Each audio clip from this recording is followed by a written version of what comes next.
আমার মা খুব শক্ত মানুষ বাড়ি থেকে পাঠানোর ব্যাপারে। আমি একদিন প্রতিষ্ঠান যাব না বলে নদীতে সাঁতার দিয়েছি, অনেকক্ষণ দেরি করে এসেছি। তা আমার মা ভাত রান্না করে রেডি করে নিয়ে বসে আছে। তো বলছে আমাকে খাইয়ে নিয়ে বের হ, তুমি আজকে যাব না। না যেতে হবে, না যা, আজকে যেতে হবে, না যাব না। তো আমি খেতে বসেছি, যখন বারবার বলছে যেতে হবে, তখন আমি বলছি ভাত খাবো না। খাস না।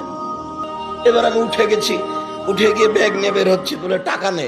তো আমি টাকা নিব না, বলে নিস না, তুই যা। খেলামও না, টাকাও নিলাম না, বের হয়ে চলে গেলাম। আমার মা একটু নরম হলো না, যা যেতেই হবে। 3 বছর পরে যখন ফিরে আসলাম, তখন আমার মা আঁচল দিয়ে মুখ মুছিয়ে বলছে আরো যে 2 বছর বাকি আছে, আলী কেন? এটা আমার মায়ের প্রথম কথা।